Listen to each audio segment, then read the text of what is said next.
Muy bien. Vamos a esperar que terminen de conectarse todos y que se deshabilite la sala. Perfecto, Bueno, vamos entrando. Muy bien. Bienvenidos, muy buenas tardes a otro encuentro de Arquitectura para no arquitectos en su tercer encuentro de la mano de Juan Pablo Francolini.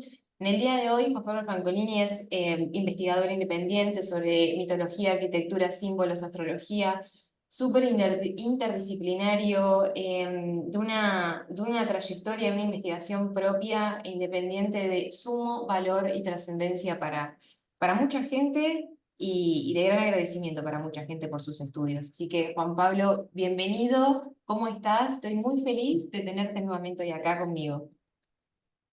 hola, muchas gracias por la invitación, Cere, siempre es una alegría y yo también estoy súper contento de poder compartir toda esta información, ¿no? Una información súper valiosa que al mismo tiempo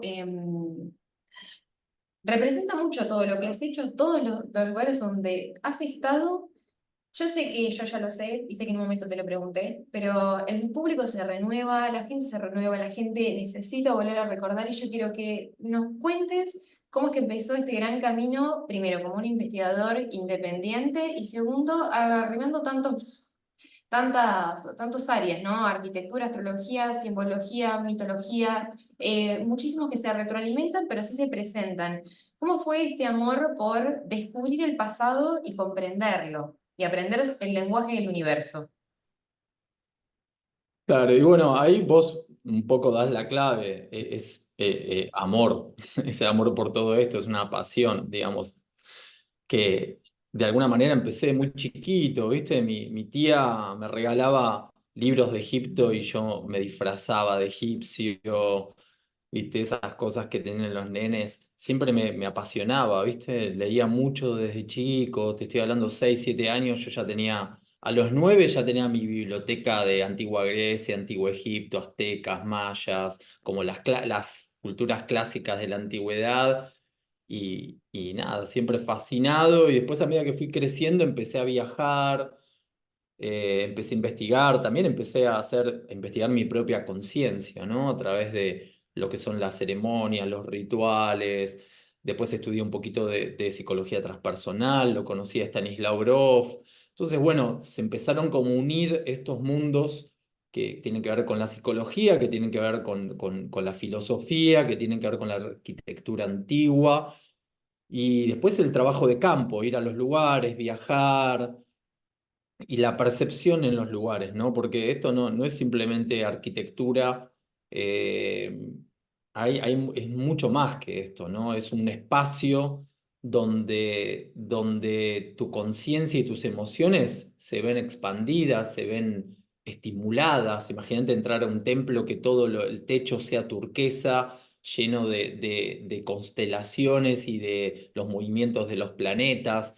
Eso te estimula las emociones y la conciencia. Ujú. Entonces, bueno, de eso vamos a hablar también a lo largo de este desarrollo, ¿no? Del impacto en tu conciencia, Hoy, el impacto en nuestras emociones.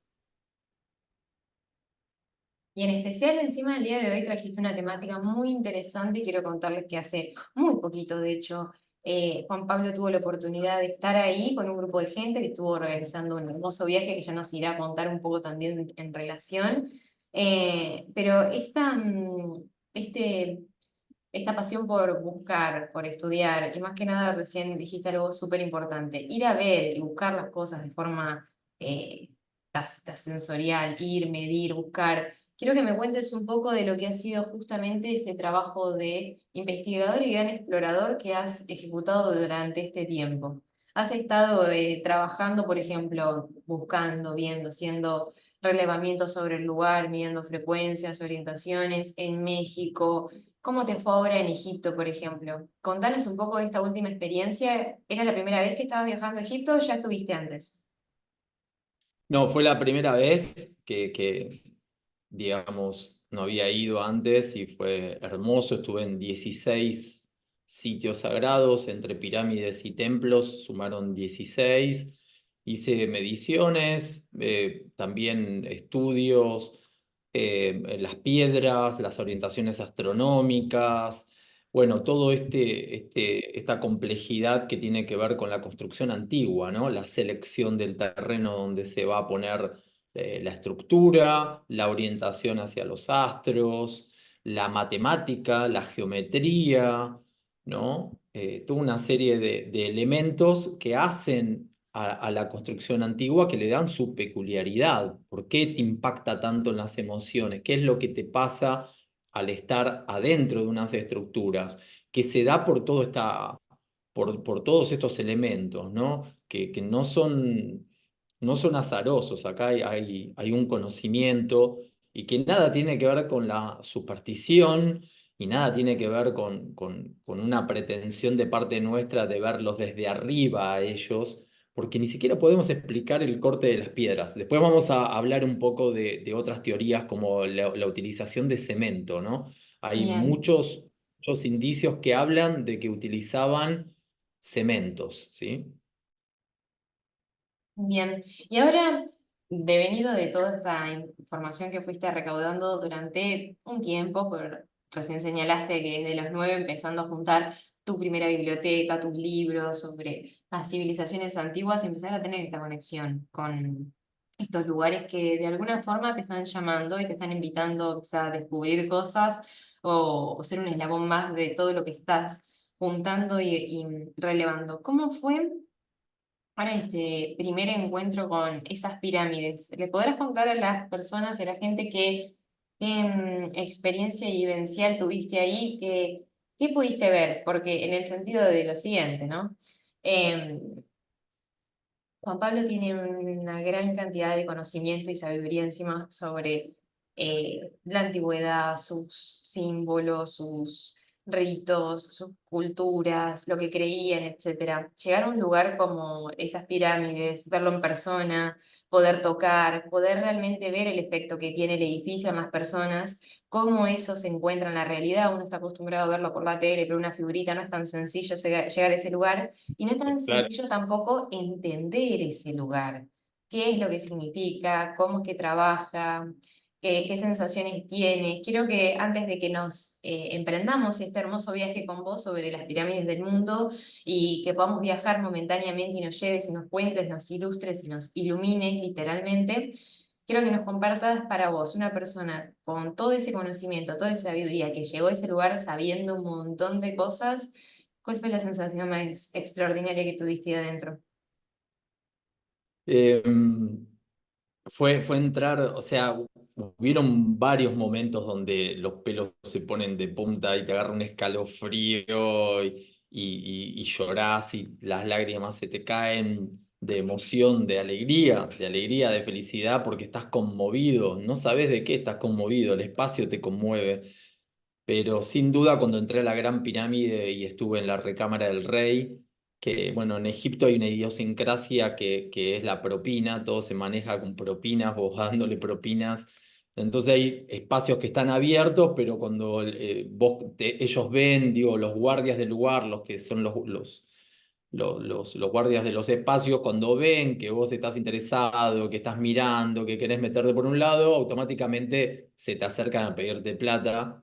Pero ya es la idiosincrasia del lugar, todos los lugares Claro. son así. Entonces vos le das una propina y te empiezan a habilitar otros espacios, te dejan hacer cosas, y bueno, a mí me dejaron meterme, me metía dentro del sarcófago Qué mientras la gente que locura. estaba conmigo cantaba, porque yo ya tenía los estudios de las frecuencias del sarcófago y los estudios de en qué frecuencias estaban ciertos espacios, entonces bueno, éramos 6 u 8 personas que estábamos cantando en la nota sol, que es la nota en la que vibra en la recámara del rey, y era impresionante la acústica y era impresionante lo que te empezaba a suceder, y bueno, en una pude entrar al sarcófago, acostarme a meditar mientras los demás cantaban en la nota sol y bueno, fue increíble, la verdad que fue una Qué experiencia, locura. justamente la experiencia de la cual no, la tradición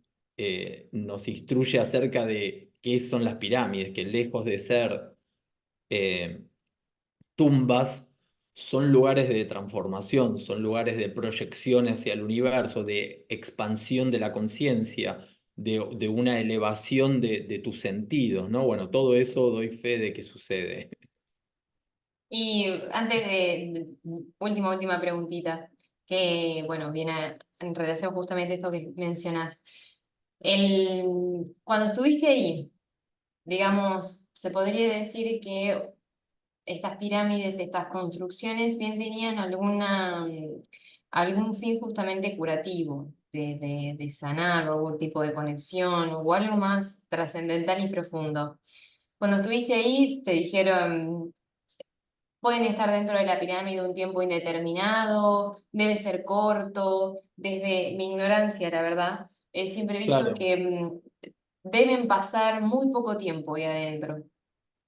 Y de hecho, te comparto también, o sea, en un ida y vuelta, también había visto estudios sobre las frecuencias que demostraban que, por ejemplo, la frecuencia dentro de la pirámide es mucho menor que la que se encuentra fuera, como si la pirámide irradiara hacia alrededor, pero al mismo tiempo tiene como una, un trabajo interno de unas frecuencias, pero un poco más bajas. Vos corregime si estoy diciendo cosas que no van, porque la verdad que abunda tanto la claro. información y uno puede encontrar un montón de cosas. Pero aprovechando que estuviste ahí, si tuviste realmente en serio una advertencia del lugar que te decían, mira, podés estar 30 minutos, pero ya a los 40 andas saliendo. Si hay algún Claro. tema también como que te dicen, mira, si sos medio claustrofóbico, no ingreses. También para que la gente empiece a ver qué es lo que hay ahí y animarse también a ir a ese No, lugar, porque son las preguntas típicas que se hacen. claro.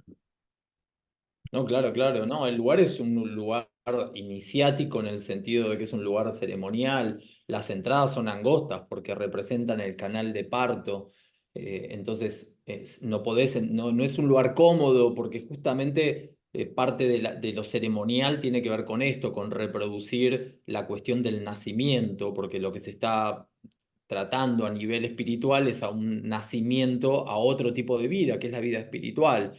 Por lo tanto, se reproducen cuestiones que tienen que ver con el canal de parto, por ejemplo. Entonces, uno no entra erguido y caminando, entra por un pasillo que tiene que estar agachado porque justamente representa ese canal de parto y después sale a una sala que tiene una estructura que genera reverberancias acústicas y que eso después finalmente conduce a la cámara del rey donde está, digamos, esta cámara de resonancia que es el sarcófago. Y ahí es donde se Ujú, hacían las ceremonias, donde entraban en los equinoccios y los solsticios las mujeres y los hombres que estaban preparados, que llegaban a esa instancia, donde se genera toda una cuestión psicológica, una cuestión, un entorno psicológico, una cuestión emocional, porque uno va preparado y la cantidad de tiempo adentro tiene que estar, sí, regulada, uno puede estar, es muy fuerte la energía adentro.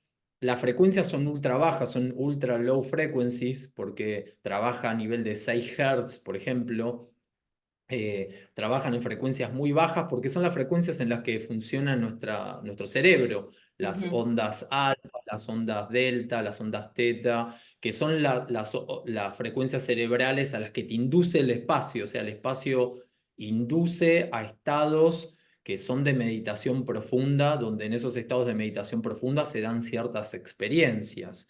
Entonces, bueno, el lugar te prepara y hay toda una cuestión, ¿no? Que tiene que ver con el miedo, que tiene que ver con la alerta, que es lo que se trabaja en estos espacios, ¿no? Entras ujú, arrastrándote, entras, tenés que hacer un esfuerzo. Sí, alguien claustrofóbico no podía ni de casualidad estar ahí. Son 80 metros por un pasadizo que tiene 1 metro de alto por 1 metro de ancho. Y son 80 ujú. metros de esa manera, para después salir a otro lugar donde también tenés que trepar, digamos. Entonces, bueno, todas esas condiciones tienen que ver con la iniciación, con estas ceremonias milenarias donde se buscaba producir un efecto. ¿Cuál es el efecto? Llevarte a un estado de conciencia donde pueda percibirse que el ser humano es mucho más que un cuerpo, donde hay un Ujú, alma, estados de conciencia expandidos, donde uno puede explorar otras áreas del universo más allá de lo que podemos considerar el universo físico. Y bueno, la pirámide tiene esa condición, es un gran aparato. Y con respecto a lo que decías de la curación, son múltiples los efectos que produce. O sea, realmente te sentís muy bien, realmente te sentís vitalizado cuando salís. eh, bueno, se llevan a cabo curaciones, o sea, es multipropósito la pirámide. No es que la pirámide sea para algo específicamente, sí, es, digamos, si lo decimos en náhuatl, en el idioma, digamos, de los antiguos habitantes de Mesoamérica, Teotihuacán es el lugar donde los seres humanos se vuelven dioses, o sea, es un aparato de transformación. Vos entrás ahí para transformarte, para pasar por un cambio, y esos cambios traen salud, son todos cambios positivos, ¿no? Claro. Por eso la gran pirámide de Teotihuacán, ¿no? El lugar donde los hombres se vuelven dioses.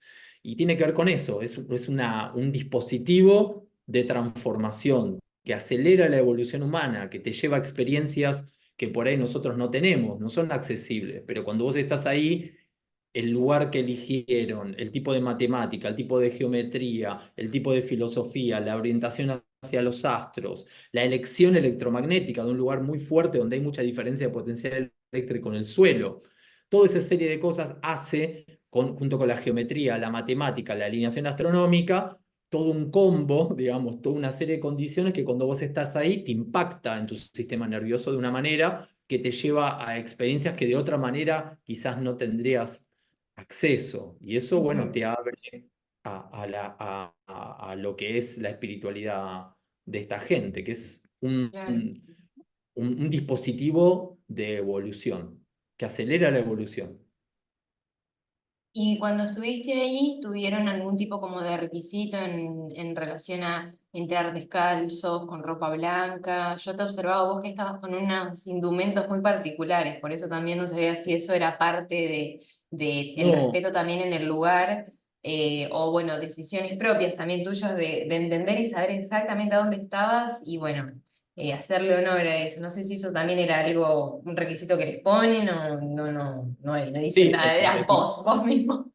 no, eso fue porque nos surgió a nosotros, descalzo no puedes entrar, igual me puse descalzo cuando estaba dentro de la recámara, sí, pero para entrar no, porque tenés que subir por maderas que tienen como uno, no son escalones, pero bueno, hay Martillados. algo improvisado ahí donde vos podés, entonces descalzo sería imposible, pero adentro sí me descalcé y vestido de blanco porque lo sentí. Sí, cuando uno lee los textos egipcios, ellos usaban el lino para estar ahí adentro, usaban Claro. específicamente, y yo usé ropa de lino porque también me daba esa sensación. No, no fue planeado porque el viaje no era un viaje tampoco, era un viaje más de investigación de todos los elementos que vamos a ver ahora, pero no quería que sea un viaje tan de iniciación en la cual yo sea la persona que no me siento capacitado para eso, Claro. me siento capacitado para compartir información. Pero no me considero un sacerdote o alguien que pueda comunicar una elevación espiritual. No, me parece algo muy delicado, ¿viste? No, Te necesitas totalmente. intención Yo te psicológica, preguntaba, pero sí, sí, fuimos de blanco, sí, fueron cosas que se dieron naturalmente, ¿no? me parece hermoso, yo te preguntaba porque la verdad que uno no va siempre a Egipto, no siempre se va a encontrar ahí al frente de esa hermosa arquitectura. Y te iba a preguntar también para ya enganchar con este hermoso viaje que nos vas a compartir hoy. ¿Qué estuviste? ¿En la pirámide de Giza allá o en qué pirámide de todas?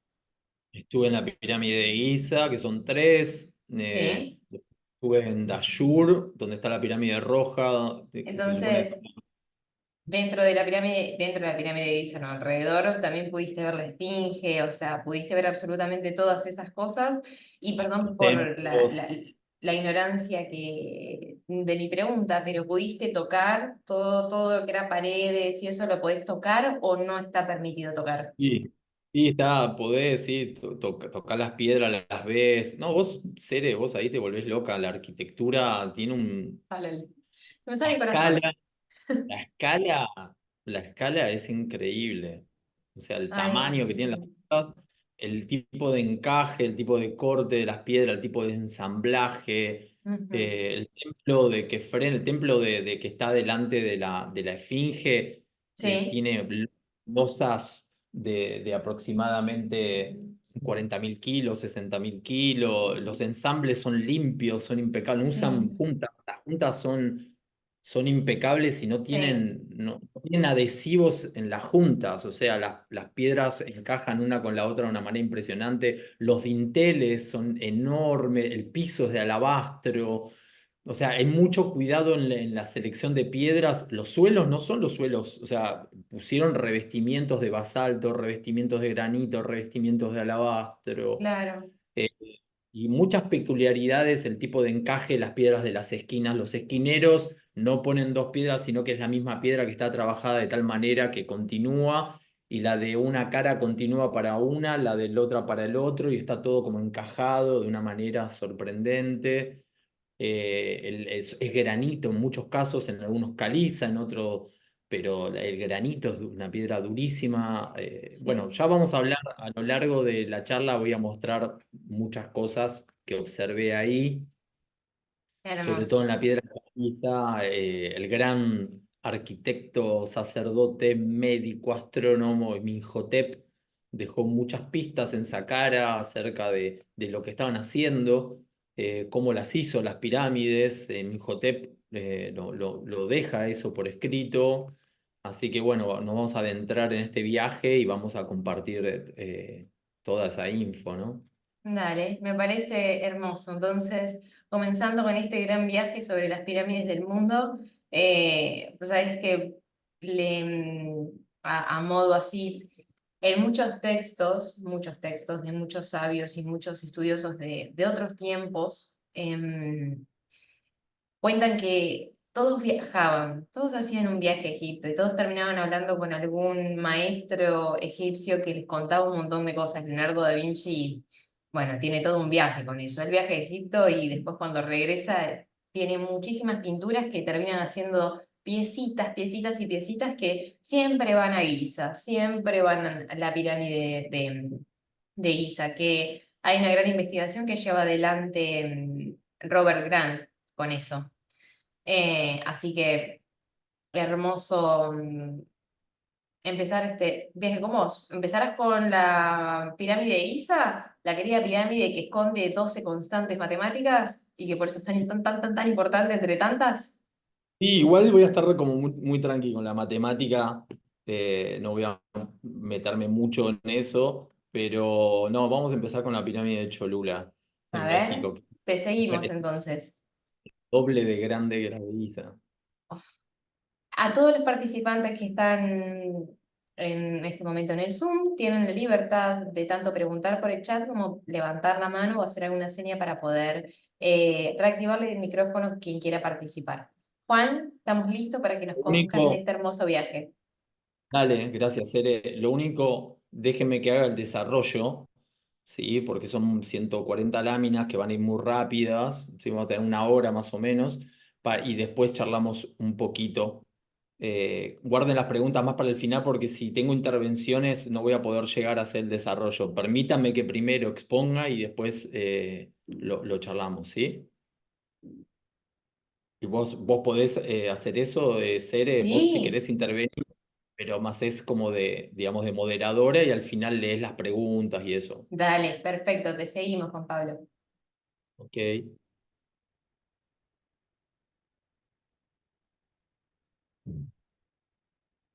a ver.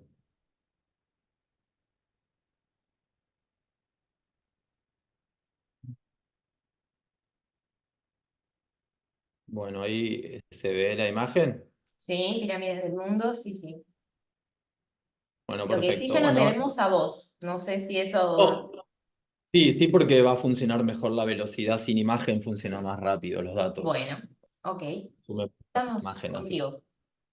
Bueno, ahí básicamente lo que planteo es que el fenómeno de las pirámides está en todo el planeta, o sea, no es exclusivo de ninguna cultura. Absolutamente todas las culturas ancestrales construyeron pirámides, desde Bolivia, México, inclusive en Argentina hay varias pirámides. Ahora vamos a ver que sí, la categoría pirámides, ¿qué significa pirámide, no? En España, en las islas, en Wirral hay pirámides, en Estados Unidos hay unas cuantas protomontículos que tienen forma y función, sobre todo lo importante es la función de la pirámide.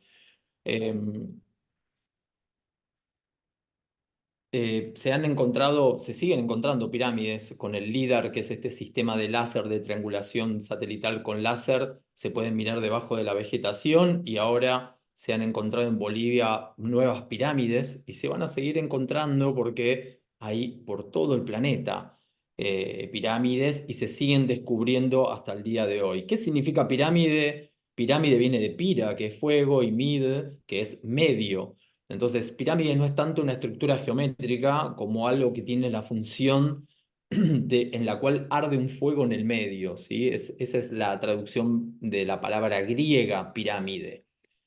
Fuego en el medio. Y esto es porque hay una energía en su corazón. Se han hecho varias mediciones estimulando electromagnéticamente la Gran Pirámide de Giza, que es la que estamos viendo en este momento, y se descubrió que tiene actividad de microondas. ¿Sí? La actividad viene desde el medio, desde abajo hacia arriba. Y es una actividad que fue documentada en varios papers rusos y también papers científicos japoneses, que si googlean esto va a aparecer el paper. O sea que realmente se cumple esta condición de fuego en el medio porque la energía viene desde abajo y de forma central, ¿sí? Estas microondas del campo electromagnético de la Gran Pirámide.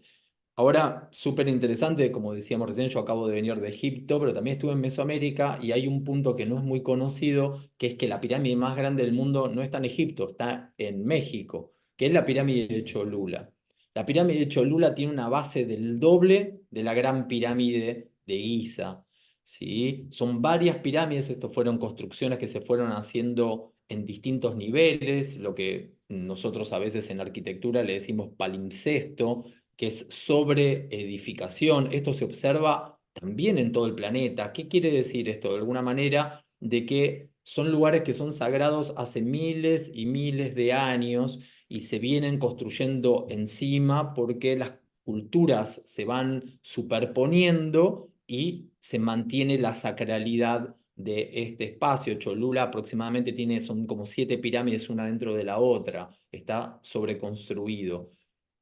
Estuve en Cholula el año pasado y es realmente sorprendente la construcción. Arriba de todo, hoy en día tiene una iglesia que tiene que ver con esto de apoderarse del lugar espiritual, energético que tiene su poder.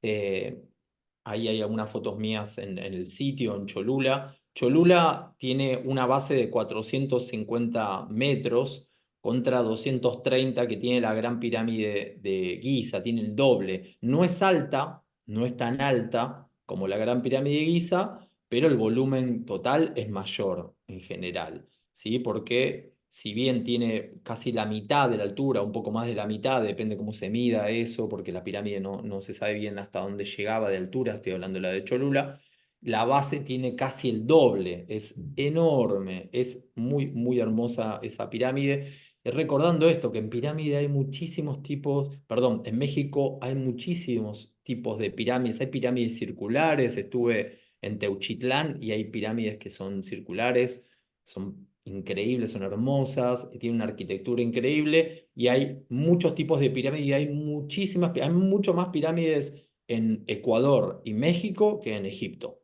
Sépanlo, esto es importante saberlo para saber lo importante del rol de América en todo esto. Ahí estoy con Javier, con un amigo, en una de las pirámides de Teotihuacán.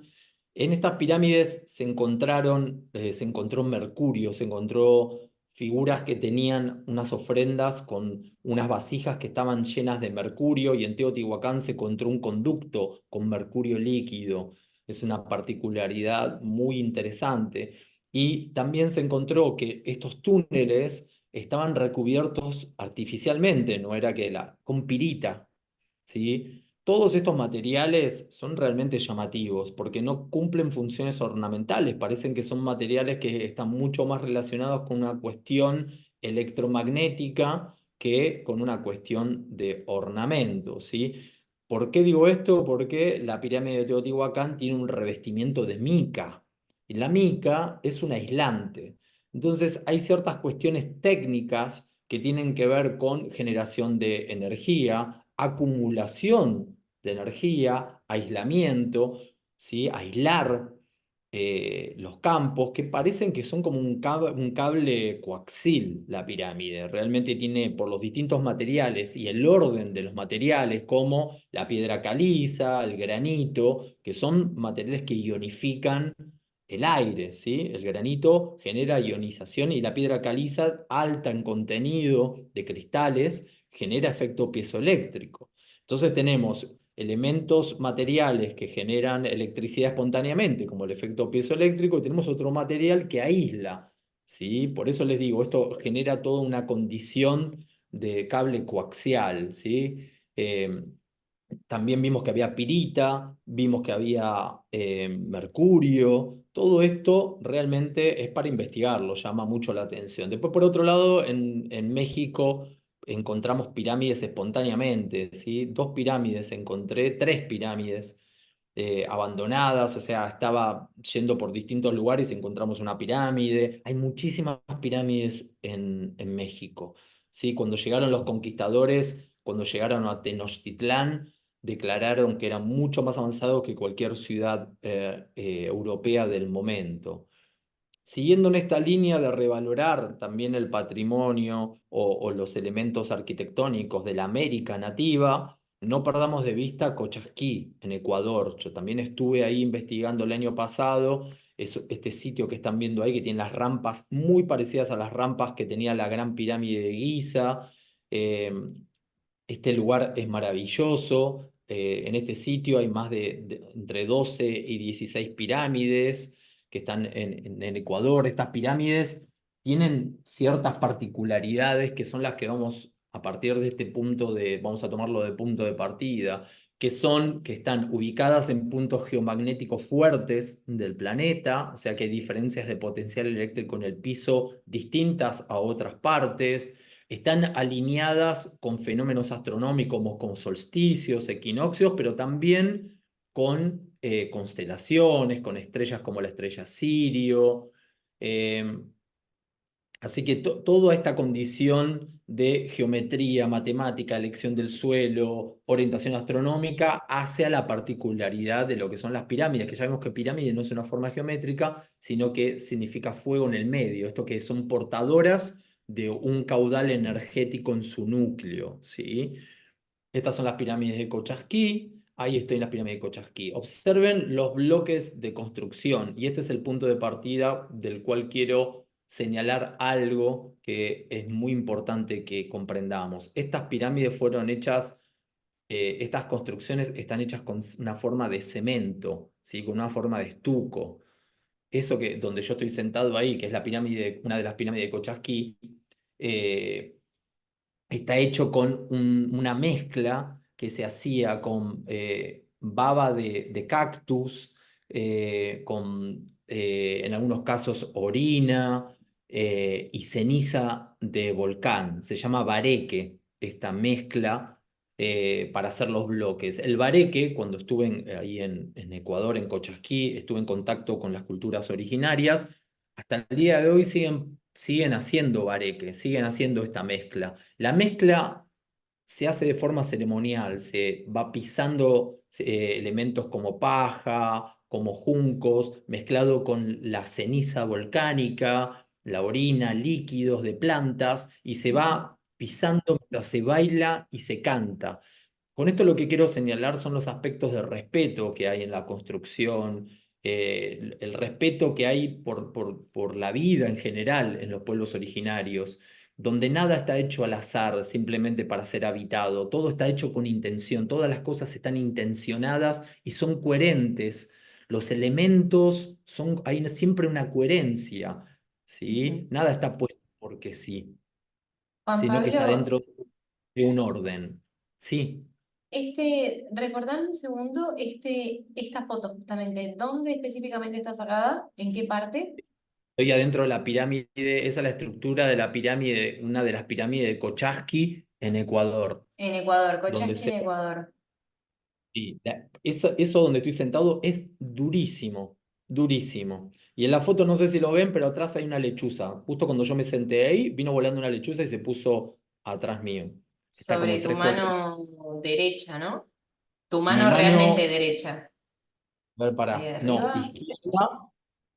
O sea, izquierda, atrás de todo, se ve muy chiquitita Ay, mire una yo a lechuza. ver. Pero no sé Mira. si se ve, está atrás.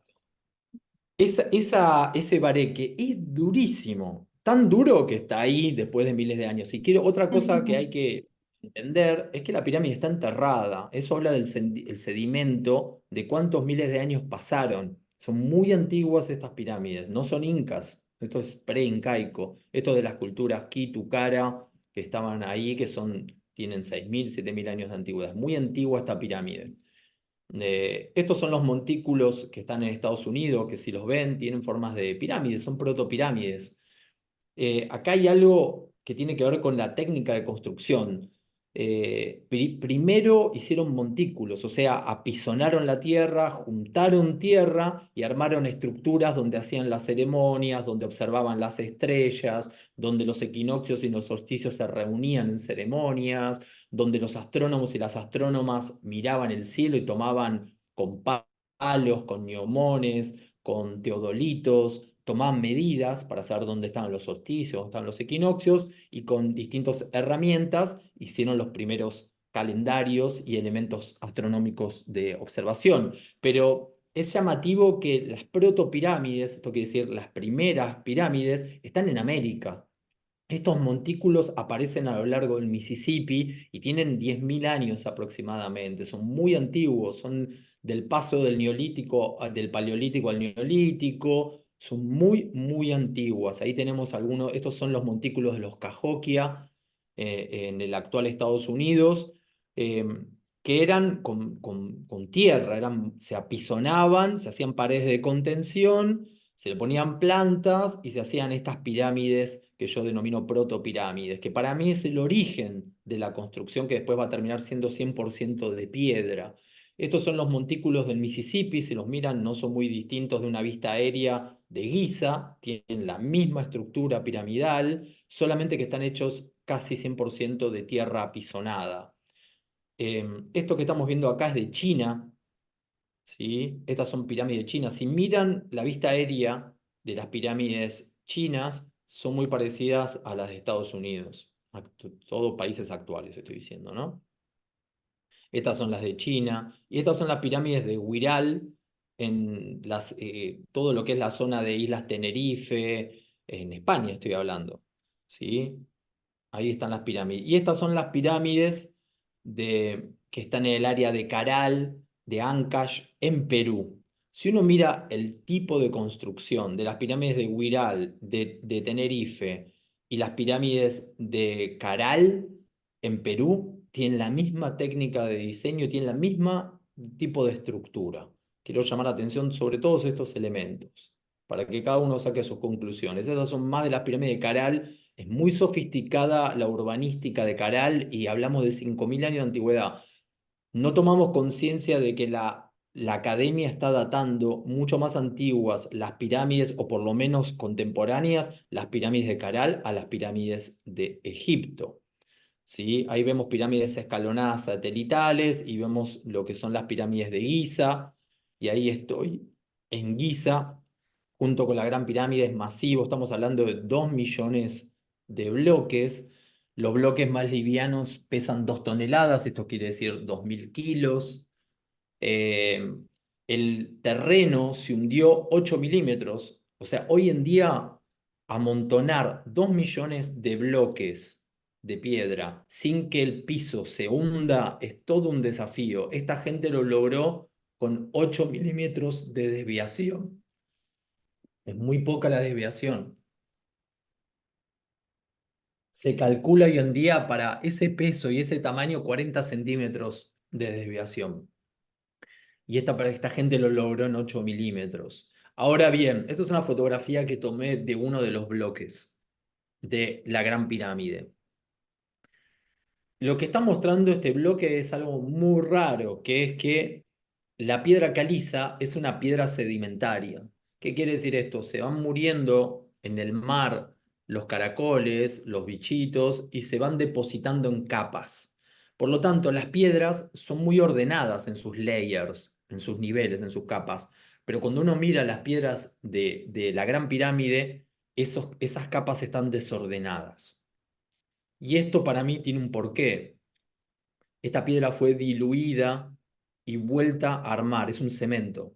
No es piedra caliza, o sea, es piedra caliza natural, pero esta piedra fue diluida. Por eso, cuando miramos las capas no están prolijas, están todas desordenadas como están viendo en la foto. Y eso es porque esta piedra fue reaglomerada. ¿Sí? O sea, esto es una foto del doctor Joseph Davidovich, que es ingeniero químico, que estudió esto y llegó a una conclusión muy parecida a la que llegamos muchos investigadores, de que habían diluido la piedra caliza y la habían vuelto a aglutinar y a secar como si fuese un cemento, que es la misma técnica del bareque de las pirámides de Cochasqui, y ya vamos a ver qué es el estuco de Teotihuacán. O sea, esto estaba en todo el planeta. Diluían las piedras con natrón, con soda cáustica, con ácidos, con líquidos de plantas. Esto están los cronistas europeos cuando llegan a Tiwanaku en la actual Bolivia y le preguntan cómo construyeron las pirámides de Acapana y de Pumapunku, ellos les responden que lo hicieron con piedras diluidas, que ablandaban las piedras. Estuve en Roma hace poco estudiando el Coliseo. El Coliseo fue hecho con concreto, las bases, y muchas de sus partes están hechas con concreto. Y cuando estuve estudiando el concreto en Roma, el concreto lo hacían de la misma manera que hacían el bareque en Ecuador, lo hacían con ceniza volcánica, ceniza de los fuegos, ¿sí? Quemaban cosas. Tengo entendido que en Egipto hacían eso, traían la ceniza de las casas para colaborar en la construcción de las pirámides. Eso lo cuenta Imhotep, que fue el que construyó Saqqara. Ahora vamos a ir a Saqqara. Pero lo que se observa acá es que los caracoles de la piedra caliza están desordenados. O sea, esta piedra fue reaglomerada. Es natural, pero fue reordenada. Por eso las capas de los caracoles no están de forma como deberían estar. Cuando uno mira estas piedras al microscopio, encuentra que tienen burbujas de aire. O sea, esta piedra tuvo un fraguado. Y también se encontraron filamentos orgánicos. Nada en la piedra caliza ni en el granito podría haber algo de esta naturaleza. ¿Qué indica todo esto? Que cuando hicieron la mezcla se le cayó pelo a alguien, que fraguó, hizo burbujas, toda una serie de cosas que no tendrían que estar ahí y que indican simplemente de que esta gente sabía hacer piedra reaglomerada. Ahí estoy en Saqqara, en Egipto, y en Saqqara, en esta pirámide escalonada, se observa lo mismo. Cuando uno estudia la pirámide escalonada y mira los bloques parecen estar hechos de cemento. Diluyeron la piedra con algún tipo de soda cáustica, usaron elementos volcánicos que aceleran las temperaturas, son piedras calcáreas en algunos casos, en otras son piedras volcánicas, la mezcla con las cenizas, todo eso genera que se funda, ¿sí? Y en Saqqara se encuentran muchos textos de Imhotep. Imhotep era el arquitecto que construyó estas pirámides. E Imhotep habla en varios papiros y en varios textos que dejó del Arikat. El Arikat es el cemento. Aparentemente Imhotep descubre este cemento, o por lo menos él lo documenta como que lo usaba, por lo menos. Ya estamos viendo que en América, en Ecuador, también se usaba una forma de cemento con ceniza volcánica, baba de caracol, orina, paja, se hacía toda una mezcla y endurecía de una manera como el cemento actual. Le digo porque estuve ahí y el grado de dureza es altísimo de los bloques de las pirámides de Cochasquí, estoy hablando. Ahora, en varios textos aparece esta palabra que es arikat, que tiene que ver con moldear la piedra. Aparece justamente en esta losa, en esta estela que se conoce como estela del hambre, porque es una estela con una hambruna, donde quedó registrada una hambruna, pero a la vez en este texto donde está registrada esa hambruna, aparece el dios, la divinidad Hnum, que es la divinidad modeladora en el barro, es la que hace al hombre en el barro, pero aparece Hnum como modelador junto a Imhotep, y Imhotep habla de este Aricat como un modelado en piedra para hacer bloques. Entonces, creo que todo esto va echando luz acerca del misterio de las pirámides, ¿no? Es muy probable, este es Joseph Davidovich, ¿qué hizo? Tomó la estela del hambre, estudió el Aricat de Imhotep y lo reprodujo en laboratorio, con la misma fórmula. Y hizo bloques de 2 toneladas para hacer el experimento de cómo fue construida la Gran Pirámide a través de esto, ¿no? Moldes de madera, encofrados de madera, dilución de piedra, o sea, se pone la piedra natural, se rompe la piedra caliza en pedazos y se le agrega un diluyente. Se aceleran los procesos a través de la ceniza, de piedra volcánica, que tienen químicos que aceleran, no hace falta subir las temperaturas, sino que la misma reacción química es diluyente, para después aglutinarlo, secarlo. ¿Sí? Y de esta manera se puede poner un bloque, se puede poner el bloque de al lado, se puede poner otro bloque, uno se para arriba y pone la próxima hilera, y de esa manera el misterio de las pirámides deja de ser tan misterioso, no hace falta poner ninguna cosa fantasiosa como extraterrestres que intervengan, se resuelve el problema de las herramientas, el traslado de las piedras, porque las canteras están a 20, 30 kilómetros en muchos casos.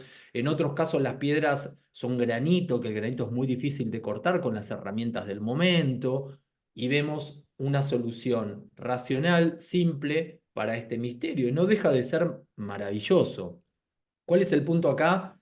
De que se supone de que el concreto lo inventan los romanos para hacer el Coliseo. Simplemente tenemos que abrir nuestra mente y entender de que ya en la época de Imhotep se hacía cemento y que en América también se hacía cemento hace miles de años. Si admitimos estos elementos, no va a ser tan difícil entender de qué manera fueron construidas. Seguimos viendo la pirámide de Kukulcán. Creo que no dimensionamos lo que estamos observando, que se produce un efecto en el equinoccio de juegos de sombras en la escalera donde se ve una serpiente que se desliza, que es justamente la pirámide de Quetzalcóatl, la serpiente emplumada. Estamos viendo un prodigio de la arquitectura. Estamos hablando de logística, alineación astronómica, construcción, ¿no? Todo lo que implica alinear un efecto óptico, una ilusión óptica en juegos de luces y de sombras con una construcción. O sea, el nivel de estos arquitectos y arquitectas es elevadísimo, ¿sí? Tenemos los zigurats, de la antigua Mesopotamia, de Sumeria, pero si miramos todas las estructuras, el Sigurat, la pirámide de Kukulcán y todo lo que ya vimos hasta ahora, son muy parecidas. Así que acá hay algo más, hay algo que eh, nos estamos perdiendo de la historia de la humanidad. El cemento, la utilización, esto es Teotihuacán. Ahí estoy en Teotihuacán, ¿no? Les voy a mostrar detalles de Teotihuacán. Miren el detalle de cómo está hecho Teotihuacán. Está hecho con concreto, está hecho con piedras, ¿sí? Que utilizaban de relleno y con otro elemento que lo hacían con un estuco. Y cuando averiguás, cuando uno estudia el estuco, yo le estoy contando los estudios que hice en Roma sobre el concreto del Coliseo.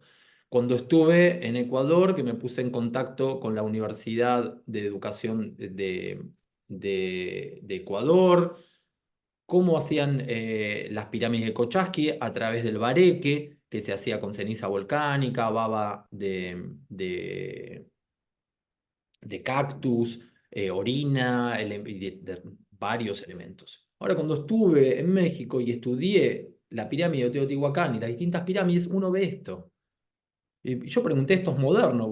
Parecía moderno. No, esta es la segunda capa, porque hay otra capa abajo que directamente el concreto no tiene piedra de relleno. Está súper prolijo el bloque, muy parecido a los bloques de la Gran Pirámide. Pero hay una segunda capa, esto que les cuento de que están sobreconstruidas las pirámides, que es así, como están viendo en esta foto. Piedras de relleno con otra mezcla. Y cuando uno averigua, porque tienen dos tipos de estuco, un estuco es como una cal que le dan una terminación para hacer los murales, los detalles, que le da ese elemento barroco a la cultura olmeca, maya, tolteca, etcétera, etcétera, que esto quiere decir que es muy llena de adornos, pintada a full color, ese tipo de estuco es uno, que es el estuco de terminación con el cual nosotros terminamos las paredes hoy en día, que es a base de cal. Pero este estuco es otro que endurece como el cemento, ¿sí? Entonces estamos viendo de que esto estaba en América, estaba en Egipto, estaba en Roma, y soluciona un montón de problemas en relación a cómo las cosas fueron construidas, ¿no? Temas de poleas, temas de corte de piedra, herramientas de corte, extraterrestre, todo eso queda afuera. Si entendemos que fueron hechos con encofrados y dilución de geopolímeros, piedras naturales, pero que fueron diluidas y vueltas a solidificar en moldes.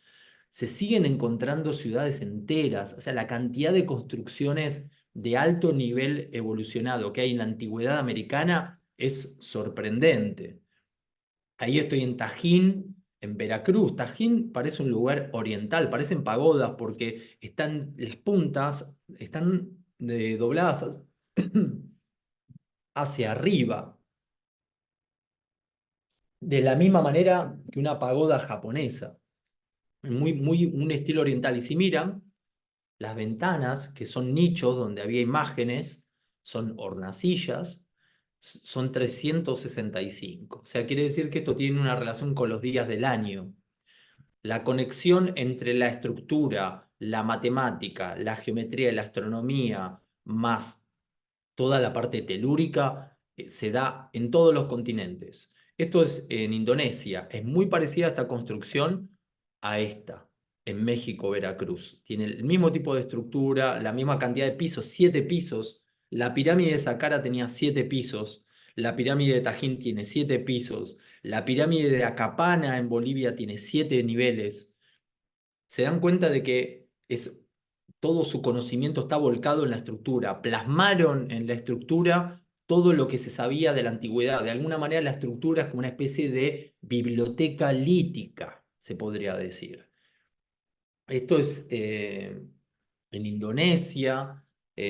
Las pirámides están por todo el planeta. Esto es en Tiwanaku, Bolivia, una pirámide de 7 niveles que tiene agua. Esto es muy importante porque el agua es un elemento fundamental en estas tecnologías. Estos dispositivos funcionan con, ya hicimos una descripción de piedra caliza,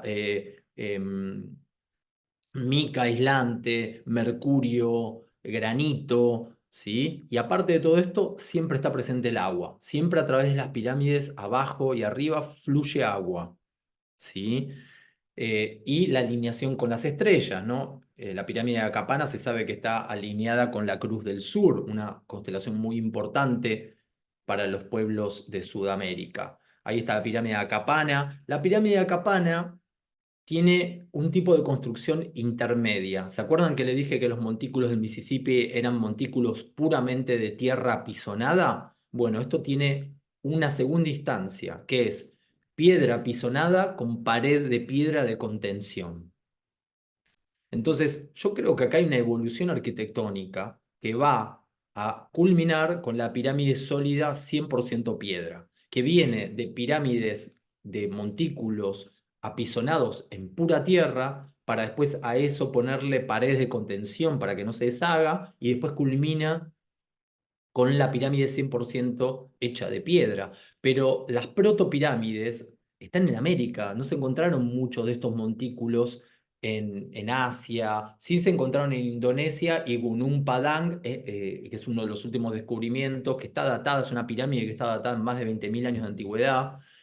Tiene el mismo tipo de construcción que Acapana en Bolivia, Gunung Padang, ¿sí? Para que dimensionemos y empecemos a hacer sinapsis de interconexión. Esta es la pirámide de Acapana. La pirámide de Acapana, si miran, ahí estoy en Bolivia, si miran la entrada y miran esos elementos, yo esos elementos que están al costado, que son esas columnas, las miré en microscopio, fragmentos, hice estudios, tiene burbujas, está fraguado, el ángulo es de 90 grados preciso, son grises y es una piedra durísima que se llama andesita. O sea, claramente esta gente hacía también cemento, hacía moldes, si no, no podés hacer las piezas que se están viendo ahí detrás. Les contaba esto, que Gunung Padang, que es una de las pirámides más antiguas, una de las estructuras más antiguas del planeta, tiene la misma técnica de la pirámide de Acapana en Bolivia. Esto quiere decir pared, piso apisonado de tierra, pared de contención de piedra, terraza apisonada, pared de contención, terraza apisonada, pared de contención. Y Gunung Padang se descubrió que es un núcleo interno, porque son varias pirámides, o sea, ¿se dan cuenta todo lo que se repite en el planeta una y otra vez? O sea, la historia de la humanidad realmente es muy distinta a la que nos contamos, es más compleja, es mucho más antigua. La civilización, desde mi punto de vista y opinión, no tiene 6.000 años de antigüedad, no surge en Sumeria. Esto habla de periodos humanos mucho más prolongados que se hunden en la prehistoria y que fueron superponiéndose porque eran lugares importantes, porque eran lugares fuertes, ¿sí? Telúricos, muy importantes, y que fueron reutilizados una y otra vez, y fueron evolucionando su técnica de construcción, ¿sí? Esto es un Padang en la isla de Java. eh, Esto es como son noticias de último momento, su núcleo está datado en más de 20.000 años, son superposiciones. La pirámide de Pumapunku, otra pirámide hermosa, full color, tenía rojo, tenía amarillo, todas las pirámides estaban pintadas en colores vivos. Hoy en día eso no se ve, no se observa. La pirámide de Pumapunku en Bolivia tuve la posibilidad de estudiar sus piedras. También tienen palimpsesto, esto quiere decir que hay sobreedificación, fue reutilizada la estructura a lo largo de los milenios por distintas culturas y vemos esto, que es imposible de entenderse si uno lo entiende con la mente moderna, de cómo cortaron la piedra, la movieron y trasladaron un bloque de 180.000 kilos, porque las pirámides fueron hechas arriba de una carpeta de piedra, o sea, no hicieron la pirámide directamente en el suelo, sino que le hicieron una base. Y esas bases, en algunos casos, son bloques de una sola pieza, monolíticos de 180.000 kilos. Claro, ¿cómo no van a pensar que fueron los extraterrestres lo que lo hicieron? Es imposible. La cantera está a 20 kilómetros. ¿Cómo trasladar 180.000 kilos? Hoy en día es un desafío. El transbordador espacial pesa 100.000 kilos. Esto pesa 180.000 kilos. O sea, con las grúas de hoy en día sería todo un desafío mover ese bloque de arenisca. El punto es que nunca lo movieron porque ese bloque fue hecho ahí, fue hecho en el lugar. Eso lo estudió Joseph Davidove, hizo análisis químicos, miró las piedras al microscopio y descubrió que esa piedra había sido diluida y vuelta a secar en el lugar. Así se acaba este misterio. No deja de ser sorprendente que hayan hecho esto, desde luego. Ahí está la otra piedra, que es la piedra, porque esta piedra es blanda, cortarla no es un problema, sí trasladar 180.000 kilos. Pero las H, o sea, porque a todo esto las pirámides siempre fueron hechas de forma modular, o sea, están hechas con módulos que se encajan a modo de encastre. Y parte de esos módulos de encastre son unas piedras que se conocen como piedras H, porque ven la forma que tiene. El punto es que esas piedras son de andesita gris. Y la andesita gris en la escala de Mohs, en el grado de dureza de las piedras, está en 6 o 7. Es como un granito. ¿Qué quiere decir esto? Que por el grado de fineza, la delicadeza con la que está trabajada la piedra, el tipo de trabajo de rebaje que tiene, que es muy delicado, no se puede hacer con cinceles de cobre, porque el cobre es más blando. Piedra contra piedra no se puede lograr el grado de rebaje que tiene porque es muy prolijo. Entonces, genera un montón de problemas, cómo fue cortada, cómo fue trasladada, cómo fue ensamblada. La cuestión es que cuando fue esto observado al microscopio electrónico, se descubrió que adentro había aglutinante orgánico. O sea, utilizaron guano, caca de llama, para volver a unirlo. O sea, es imposible que en una piedra volcánica haya un remanente orgánico adentro, porque eso fue lava de un volcán. Entonces no sobrevive nada ahí adentro. Entonces, ¿qué quiere decir que tenga aglutinante orgánico? Que esa piedra fue diluida y vuelta a secar con un aglutinante de naturaleza orgánica. ¿Cómo se sabe esto? Porque se miran las piedras al microscopio. Esa es una imagen que encontré en La Rioja, de otras pirámides. Estas son las pirámides de Jincal, que son montículos con paredes de contención que están en Catamarca, la pirámide de la Luna, que estoy subiendo ahí, la pirámide del Sol, que también está alineada con los solsticios, alineada con la Cruz del Sur. Tienen dos pirámides y dos montañas, las cuales el 3 de mayo se alinean con la constelación de la Cruz del Sur. Este es todo el complejo de elementos que hacen a lo que estamos observando, ¿no? Selección del terreno, geometría, proporciones matemáticas, alineaciones estelares.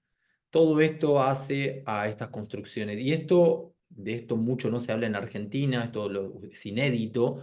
Esta reconstrucción la hicimos nosotros con el arquitecto Diego Cerveto, porque ni siquiera el CONICET hizo esta reconstrucción. Es una pirámide que se encontró hace 20 años en Catamarca, que tiene forma de flor.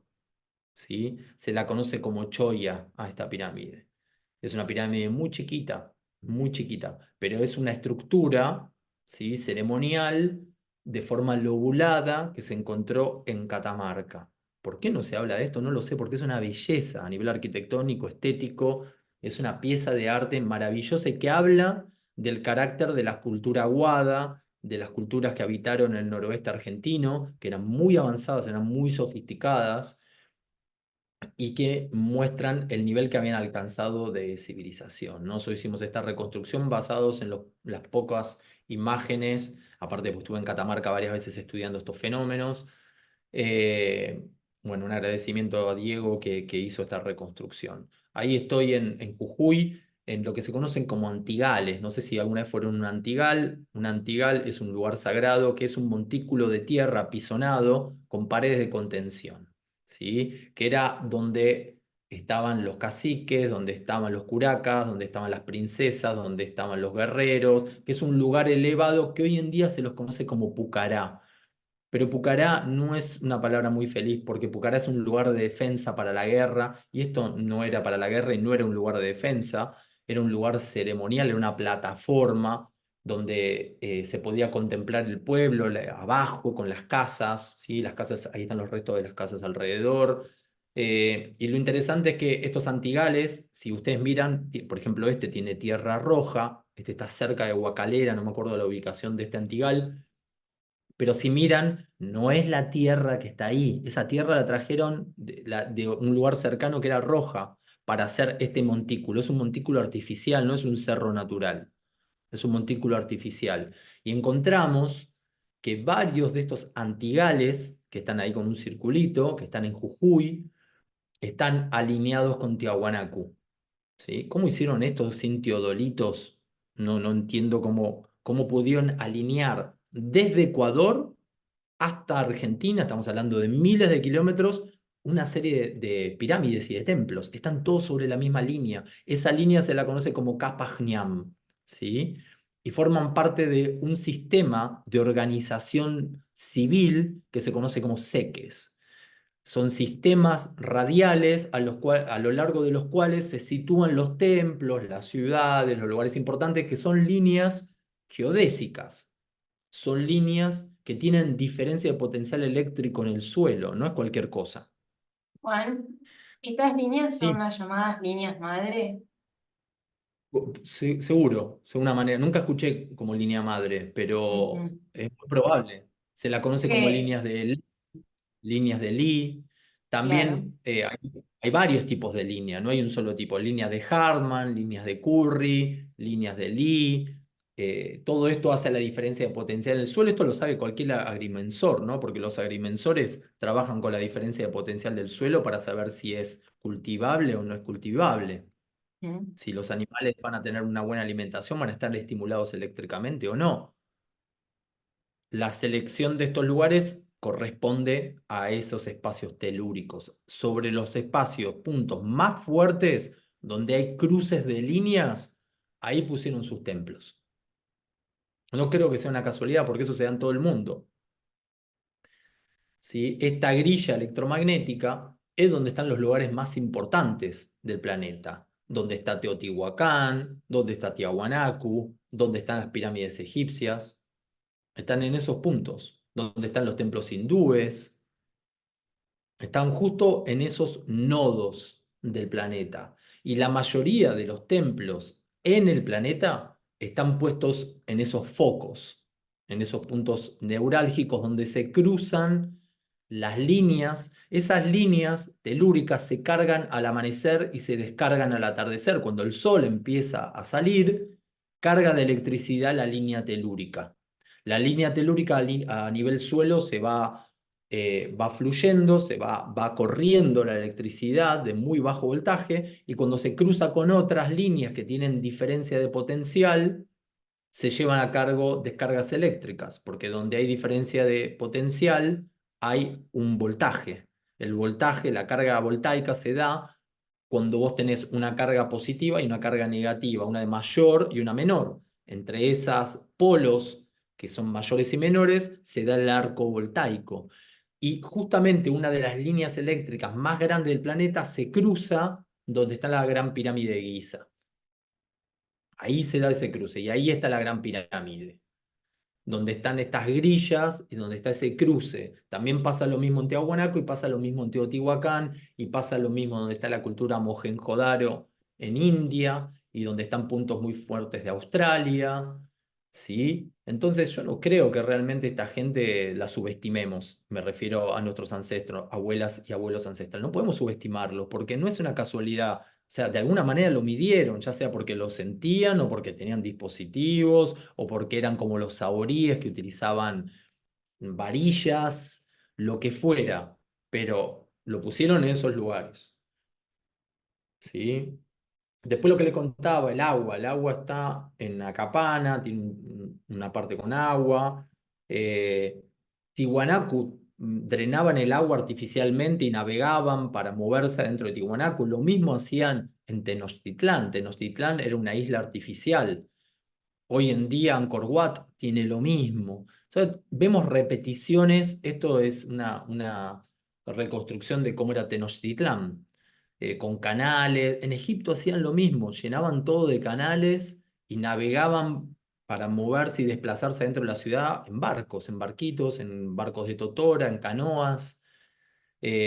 Pumapunku encontraron un puerto, ¿sí? Con el LIDAR, con este sistema de láser de posicionamiento satelital triangulado. Pero el Titicaca está a 20 kilómetros de ahí. ¿Cuándo fue construido ese puerto? Cuando el Titicaca llegaba hasta ahí. Y si uno estudia y se pone en contacto con ingenieros hidráulicos y le pregunta, ¿cuándo te parece que pudo haber llegado el Titicaca hasta este puerto en Pumapunku? Y te dicen, y 8.000 años, 6.000 años, 10.000 años, porque hoy en día el lago está a 20 kilómetros de ahí. Entonces, realmente hay algo de la historia que nos estamos perdiendo, ¿no? Y América tiene un rol muy importante, no es solo Egipto, sino que es América nativa, América indígena. ¿Por qué? Está el bareque, porque está el estuco, que son las mismas técnicas del Coliseo, que son las mismas técnicas del Aricat de Imhotep. Esto lo hizo Carmen Bulter, que es un escaneo de qué hay debajo de la Gran Pirámide de la plataforma de Giza. Carmen Bulter falleció el año pasado, fue una persona que me estimuló y me inspiró muchísimo en estas investigaciones, y ella hizo con radares una investigación del subsuelo de Giza y descubrió que había un montón de túneles que llevaban agua y túneles que interconectan las cosas debajo de la Gran Pirámide. Sabemos por mis informantes, como Yarzada Huián, que pude conocerla finalmente ahora cuando estuve en Egipto, que es una de mis informantes egipcias. Su padre era Hakim Aguián, el padre de Sherzad, fue el que llevó a los primeros arqueólogos a la zona de Giza cuando tenía 6 años, 7 años. Era muy chiquito cuando llegaron los primeros arqueólogos en 1915, 1920. El papá de Sherazad o de Sherzad los guió por estos túneles. Entonces yo sé de buena mano de qué hay debajo, ¿sí? Estos túneles hoy en día están todos cerrados y clausurados. Ahí está un amigo nuestro que lo llevó Sherazad a uno de los túneles que están por debajo de la Gran Pirámide. Esta foto es ilegal, no la vieron, ya pasó. Hay acuíferos. El agua es fundamental porque el agua genera estática de bajo voltaje en los acuíferos. Entonces, aparentemente utilizaban todos estos elementos que venimos describiendo. Fue una sorpresa para mí hace 8 años descubrir de que debajo de la pirámide de Kukulcán había un cenote con agua y que habían construido varias pirámides una arriba de la otra. ¿Se dan cuenta que se repite siempre lo mismo? Ya sea Giza, ya sea Teotihuacán, ¿sí? Los mismos elementos: geometría piramidal, geometría sagrada, orientación astronómica, selección del terreno y agua debajo. Fundamental para que funcionen estas tecnologías. Y acá es donde está esta conexión con Nikola Tesla, ¿no? Porque Nikola Tesla, cuando hizo su torre Wardenclyffe, la hizo de la misma manera. ¿Cómo logró hacer la energía libre él y generar electricidad? Tomando la energía de los acuíferos subterráneos y amplificándola por una estructura que estaba arriba. Y ya estamos viendo que debajo de las pirámides hay agua y que esa agua genera electricidad de bajo voltaje, estática, que se vuelve cinética por una estructura que se pone arriba, que tiene materiales específicos para gestionar esa energía y almacenarla. Estamos hablando de piedra caliza con cristales de cuarzo, estamos hablando de piedra de granito que ioniza el granito al aire, estamos hablando de mica que aísla. Por eso hablamos de capacitores, hablamos de almacenadores de energía, de antenas que captan la energía y la distribuyen, ¿sí? Por eso el impacto es tan fuerte en los cuerpos humanos cuando están en estas estructuras. Agua debajo, geometría, elementos astronómicos, toda esta complejidad de la que estuvimos hablando hacen de que las pirámides sean artefactos.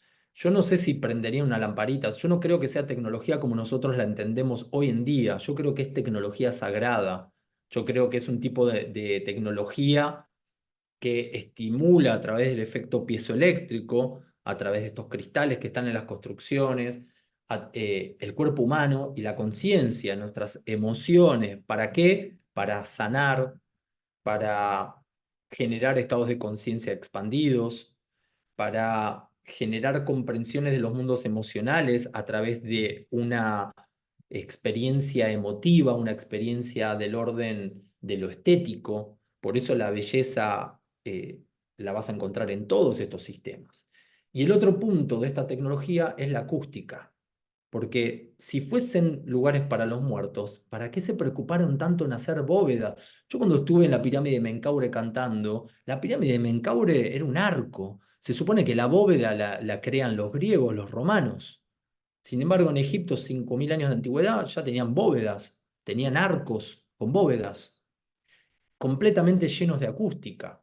Eh, eh, ¿Para qué querían acústica los muertos? Esto es en Tiahuanacu, ¿saben qué es eso? Un amplificador. Eso es un altavoz, uno se pone del otro lado, habla y la voz se escucha y se amplifica. ¿Qué van a decir los arqueólogos tradicionales? De que era porque ahí hablaba el sacerdote a la multitud, seguro, pero acá hay otras cuestiones, ¿sí?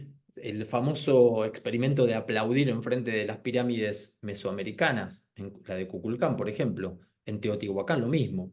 Vos hablás en el centro de la plaza, bajito, y te escuchan a 100 metros. Tenían acústica. Ecos que devuelven el sonido de pájaros o de animales. Uno aplaude enfrente de la pirámide y aparece un eco que tiene un sonido como de un pájaro. Todas estas cuestiones no son fáciles de hacer. Cualquiera de los arquitectos que esté en la charla, inclusive vos, Sere, que tenés conocimiento de arquitectura y que trabajás pragmáticamente en el campo de la construcción, sabés de que esto es re difícil de ser hecho, que son cálculos específicos de matemática, que son, puede fallar, o sea, no es construirlo, la logística, alinearlo con las estrellas, que tengan cualidades acústicas, que estén arriba de líquido, de agua. Todo esto Ujú. hace a esta tecnología. Se han hecho modelos a escalas de Stonehenge y se demostraron de que tiene cualidades acústicas de la naturaleza reverberante de una catedral. Y estamos hablando de un lugar que no tiene techo, pero por la forma en que está construido, tiene la acústica de una catedral para tocar instrumentos musicales, para hablar. sea, acá hay todas cuestiones estéticas que tienen que ver con la música, que tienen que ver con la belleza, que tienen que ver con las frecuencias vibratorias, el estímulo de las emociones. Muy, muy, muy intenso. Muy intenso. Esto es Chavín de Huántar. Son canales subterráneos donde se hacían las ceremonias. En Perú, Chavín de Huántar es uno de los lugares más antiguos de Perú. Tiene como 4500 años este templo y tiene acústica. Acá tomaban el cactus guachuma y con la conciencia alterada, con la conciencia expandida en la ceremonia del cactus, lo llevaban acá abajo a cantar, alteraban la conciencia, expandían los sentidos, exploraban áreas de la realidad que nosotros hoy en día como seres del siglo XXI, como humanos del siglo XXI, desconocemos. Después se han hecho estudios de ingeniería de sonido dentro de la Gran Pirámide y se descubrieron de que cada parte de la Gran Pirámide vibra en frecuencias específicas, como por ejemplo el, em, el salón de la recámara del rey, vibra en 3 y 6 Hz, esto que hablábamos al principio, son frecuencias ultra bajas. O sea, imaginémonos que uno escucha a partir de 20. Pero ¿qué sucede? En 3 y 6 Hz están las frecuencias cerebrales de la meditación profunda, las ondas delta y teta, que son las frecuencias cerebrales donde se llevan a cabo las experiencias espirituales, donde están los viajes fuera del cuerpo, las experiencias extracorporales, el encuentro con seres de luz, todo lo que tiene que ver con fenómenos paranormales se da dentro de las frecuencias cerebrales que estamos observando. Esto lo mide todo el ingeniero de sonido Tom Danley, que llevó a cabo unas investigaciones muy profundas con otros ingenieros de sonido dentro de la Gran Pirámide, y esto condujo a Paul Horn a que toque adentro de la Gran Pirámide.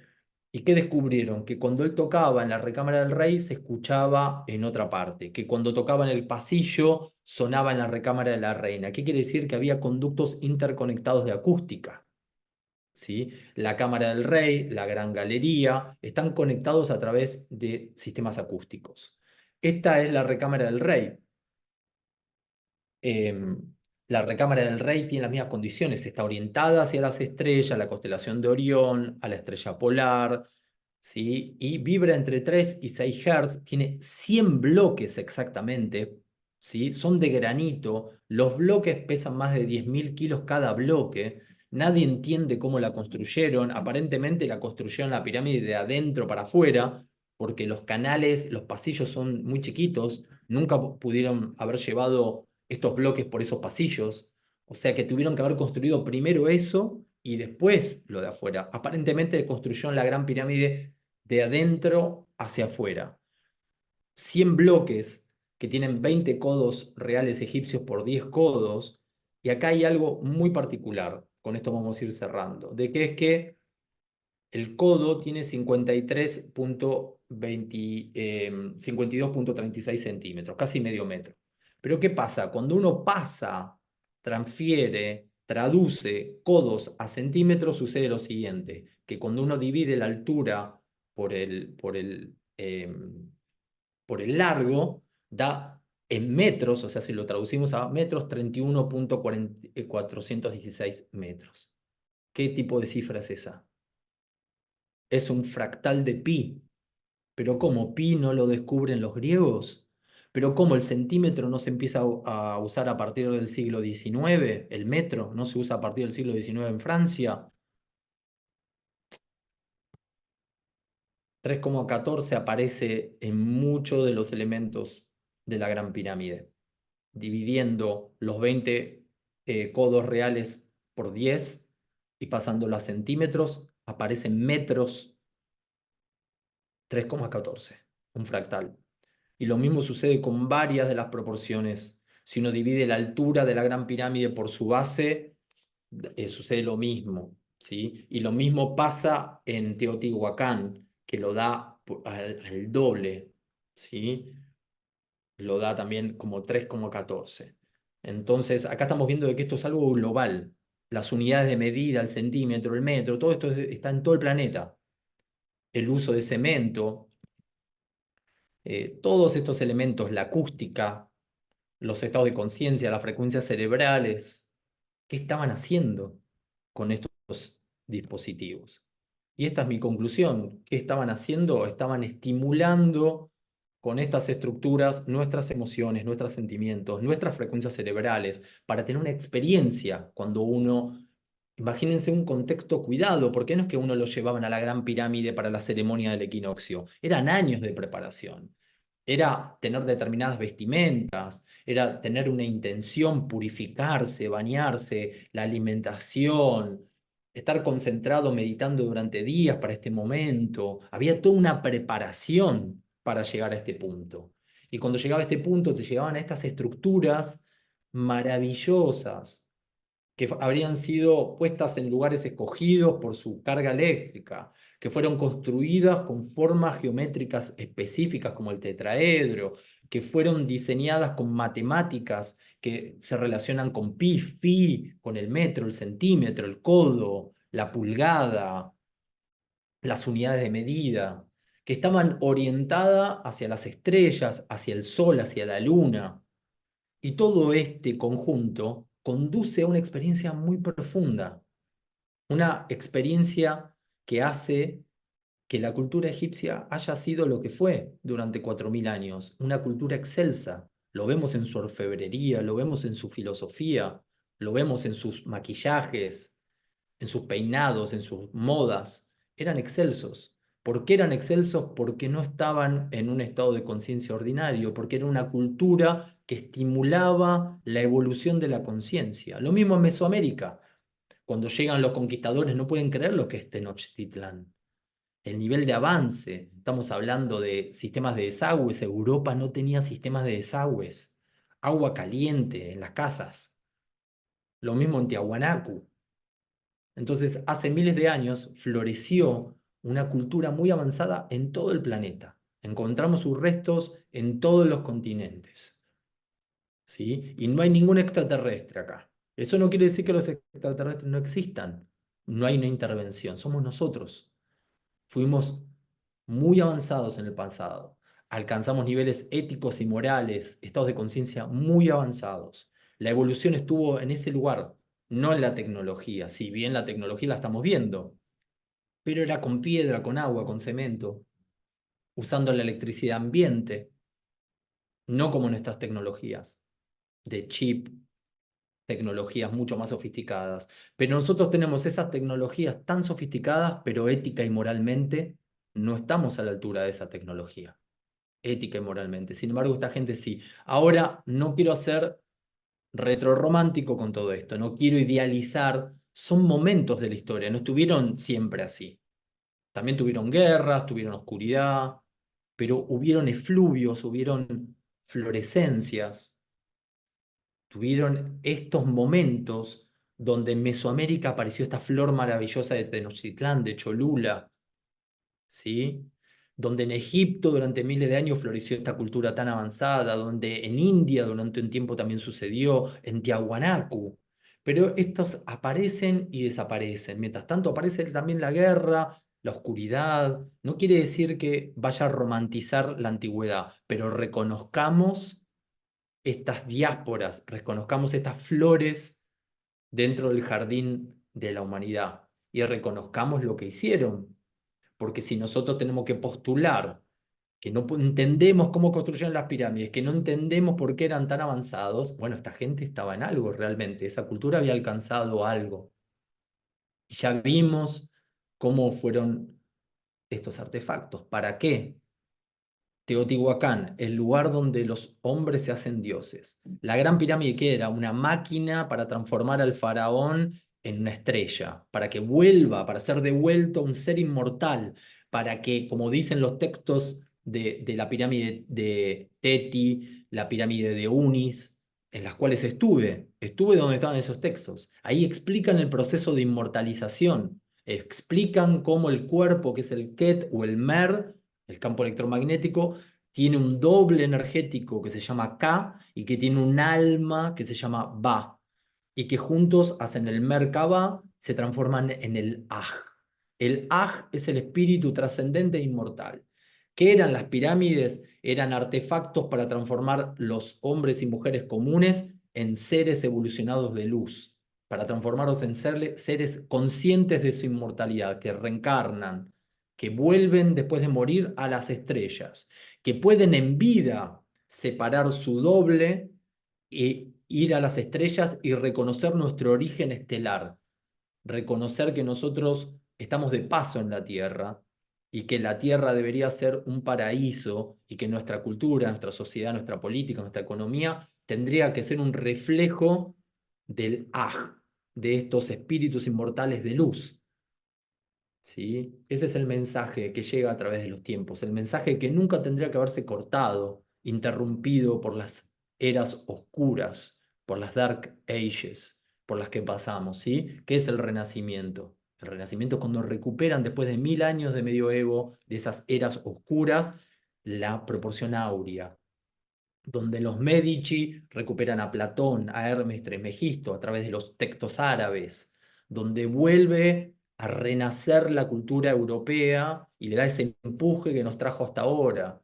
No se tuvo que haber cortado nunca esta información porque es la memoria de nuestros abuelos y de nuestras abuelas que sostuvieron el proceso evolutivo para llegar a la felicidad, para llegar a la longevidad, para llegar a la realización del alma en la materia. Así que con esto finalizo, espero que les haya gustado y gracias por escucharme, prestar atención y seguir este desarrollo, siempre con la humildad de reconocer de que esto es una hipótesis, yo no estoy diciendo la verdad, no digo que esto sea así, todo lo que dije está dentro del campo de lo investigativo, hipotético y merece ser investigado por cada uno y no que me crean a mí como si fuese una autoridad o dogmática o simplemente una autoridad. Cuestionen e investiguen por ustedes mismos, ¿sí? Bueno, muchas gracias. Excelente, excelente, Juan Pablo. Una hermosa manera de democratizar un conocimiento que, como bien insistís, hay que buscarlo porque no está no es tan sencillo de encontrar, pero si hay una gran voluntad, es posible. Hermoso lo que has comentado. Obviamente, mientras que voy un poco cerrando, quienes quieran hacer algún tipo de pregunta, sumar algo, podemos hacerlo. La verdad que en todo el recorrido que ha hecho Juan Pablo, nos deja una gran intención y reflexión que tiene que ver también para los arquitectos este reconocimiento de estos espacios capacitores y acumuladores, ¿no? Como bien nos decía Juan Pablo, capacitores por esa particularidad que tienen y esa propiedad de cargarse de energía y tener la capacidad de descargarse de energía a partir justamente de tener estas presencias de matemáticas, geometría, orientación, estos múltiples saberes que hacen el enriquecimiento de estos espacios y sumarle, ¿no?, a esta experiencia que, por ejemplo, nos comentaba Juan Pablo con las arquitecturas y esas grandes piedras naturales ubicadas que tenían un juego con la acústica. Bueno, para quienes están muy cerca de la ciudad de La Plata, los invito a que vayan a lo que es el Jardín de la Paz, que está en el bosque platense, muy cerca, muy próximo a, al Museo de Ciencias Naturales. Si no lo encuentran, al lado del Museo de Ciencias Naturales hay una pirámide pétrea, hecha ahí que no tiene ningún tipo de nomenclatura, no tiene una chapita, no se sabe bien cuándo la hicieron, quién la hizo y por qué se ubica ahí. Yo la fui a ver, tiene una orientación perfectamente hacia el norte, o sea, es exquisita como está ubicada. Y al lado tiene el Jardín de la Paz. Bueno, el Jardín de la Paz, ahí hay un pequeño círculo, que es como el escenario de un teatro, que cuando uno se para bien en el centro de ese círculo, se escucha a uno mismo. Si te moves de ese ángulo, cambia. Digo, para quien quiera, por ejemplo, no nos vamos hasta Egipto, pero podemos ir a esa plaza a experimentar un poco de este fenómeno de acústica que a mí me... Sí, tú sabes que lo encontramos con un amigo de La Plata. Estábamos... En realidad le llamó la atención que al lado del Museo de Ciencias Naturales hay una pirámide. Entonces fuimos los dos a verlo porque nos quería mostrar, a ver yo qué opinaba y empecé a ver la orientación, hacia dónde estaba, empecé a ver el desgaste de los materiales que tenía, cómo había sido emplazado, etcétera, etcétera. Y al lado estaba el Jardín de la Paz, que es un jardín que tiene una gran cantidad de países donde reconoce una flora de ese país. Y se supone que en cada uno de esos agujeritos como que está un poco plantado, etcétera, está en estado de abandono. De hecho, hay una parte de la estructura que está rota, pero lo interesante de eso es que parecía como un centro de algo y cuando te paras arriba, eh, tiene este efecto que vos mismo te escuchás y no hay nada alrededor tuyo. Solo hay una circunferencia Ah, debajo tuyo con wow. una cámara de aire, que eso fue lo que me hizo pensar que hay un tema de rebote de vibración que hace Claro, justamente sí, a es esta un tecnología, micrófono. Claro, este mismo tipo de tecnología que acabamos de describir como con todo ahí. exactamente. Por eso vos me Recordemos que hablabas, La Plata es la ciudad racional, ¿no? Es la ciudad que en vez de tener nombre de calle tiene números porque buscaba ser una ciudad que la masonería le dio un diseño, era la ciudad racional, ¿no? Hay mucho de todo este contexto del que hablamos está en la construcción de La Plata porque fue hecho por la masonería, que no hay que confundirse la masonería del control de la élite política económica con la masonería arquitectónica verdadera, ¿no? Con hay estos que maestros saber discernir entre lo institucional y lo histórico. Hay una totalmente. cosa es institucional y otra cosa es lo histórico. Hay que tener una gran capacidad para justamente ser criterioso con eso. Y si quieren saber más sobre eso justamente, denme en un mes que presente la tesis y nos vamos a estar hablando de arquitectura, masonería y símbolos, que lo estoy ahí terminando. Tiene que ver Excelente. con la ciudad de La Plata y tiene que ver con la Casa Curuchet. Y esto que recién contaba Pablo, bueno, está ahí dentro también. La ciudad de La Plata es algo muy enriquecedor para seguir viendo y justamente en 2023 recibió su declaración de ciudad amazónica reconocida como tal, porque así debía ser. Eh, y es una parte de su historia que es importante entender y tiene mucho sobre símbolos y arquitectura, y lo tenemos muy cerca y es tan particular que estaría bueno volver a poner el foco y el ojo ahí para seguir enriqueciendo cultura argentina, ¿no? Con tantas cosas que también hay, Totalmente. Juan Pablo, vos acá adentro en Argentina estás también con muchísimos descubrimientos, hay mucho para ver y mucho para recorrer, y como decías, Latinoamérica tiene mucho en lo que fueron sus grandes aportes, o sea, sus grandes crecimientos. Y la verdad que es muy maravilloso todo lo que nos has contado. También sabes que te quería sumar, en un momento vos dijiste, yo no quiero ser polémico, pero no creo que sean solamente 6.000 años. Estoy totalmente de acuerdo con vos y hay muchísima gente también de acuerdo con vos de que en realidad no son 6.000 años, son muchísimos más. Yo te hacía tantas preguntas por Guisa porque últimamente he estado viendo que descubrimientos muy recientes demostraron que no estamos hablando de 6.000 sino más de 12 pueden ser 15 y hasta 20.000, por una cuestión de lo siguiente, justo donde vos estuviste, y de hecho te pregunto, Juan Pablo, si fue algo que observaste, en la Esfinge lograron descender bastante la tierra de la cual lo estaba tapando y cuando llegaron a sus patas encontraron justamente, ahora hace muy poco, en la piedra una erosión que es similar a una, es similar, no, es una erosión causada por agua, lo cual crea unas ciertas incógnitas porque si en qué momento ha llegado agua a las patas de la esfinge, ¿verdad? Y entonces al remontar e ir hacia atrás y empezar a averiguar lo que eran los historiales de precipitación en esa zona, no estaban hablando de 6.000 sino que para entender que ahí había llegado agua hasta las patas de la Esfinge, que está al lado de las pirámides de Giza, justamente había pasado muchísimo tiempo más hacia atrás porque Sí, teníamos que considerar el hecho de las precipitaciones y parte por estar ahí. sí. Entonces, bueno, muchas Eh, cosas en el este primero, último siglo, sí, primero en notarlo fue Schwaller de Lubitz en el año 60 aproximadamente. Schwaller de Lubitz, que es uno de mis maestros. Yo tuve la suerte de estar en contacto con John Anthony West, que fue su discípulo, y después el discípulo de John Anthony West es amigo mío. O sea, tengo unas líneas que van directas hasta esta gente. Tuve esa bendición en mi vida. Y Schwaller de Lubitz fue el primero de notar de que había erosión por agua vertical marcada de miles de años de lluvia arriba de la Gran Pirámide, de la Esfinge y sí, de las piedras que están alrededor. O sea que las precipitaciones fueron cuando ya la Esfinge estaba tallada porque las tenía la Esfinge y la exactamente. piedra alrededor.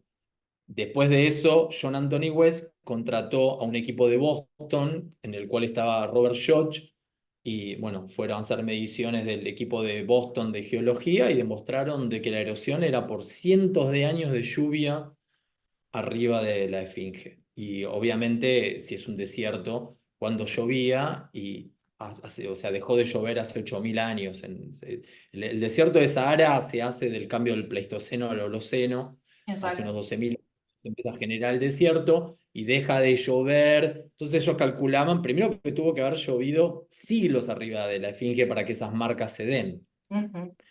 Después, bueno, hay muchos, pues yo trabajé mucho en esa dirección desde muy chico, del año 95 que trabajo en eso, pero es como un tema aparte, ¿viste? Como Sí, hablar de la antigüedad, que tiene que ver con la alineación con la constelación de Leo, la alineación con Orión y la Gran exactamente. Lima, Sí, y exactamente.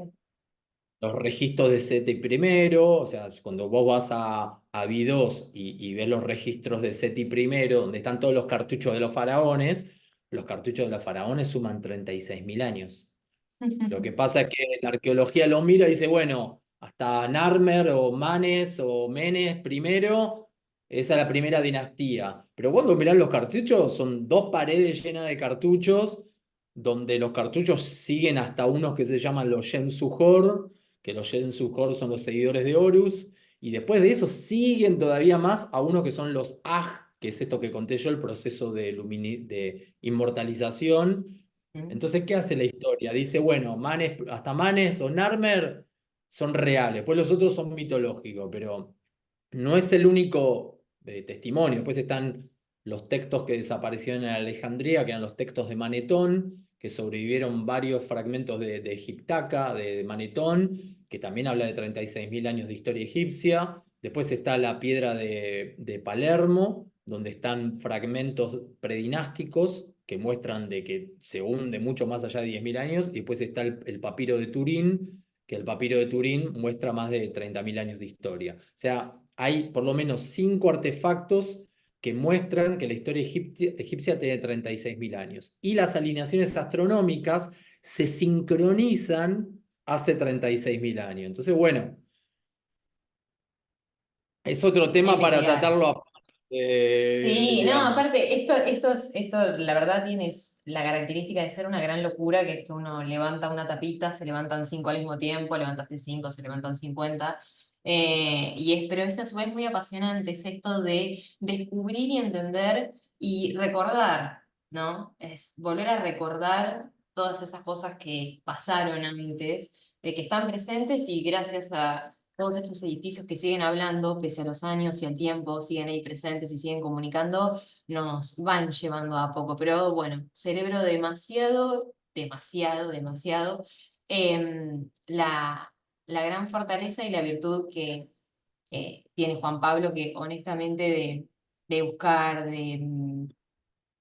no parar, de ser este gran investigador independiente que a mí me encanta, del cual desde que yo lo vi enamoré completamente de todo lo que veía, de lo que buscaba, de lo que investigaba. Y bueno, este espacio me ha dado la gran posibilidad de tenerte el año pasado, de volver a tenerte y de hacerme un gran amigo que está muy loco por todas estas cosas y a mí me inspira un montón y sabe muchísimo.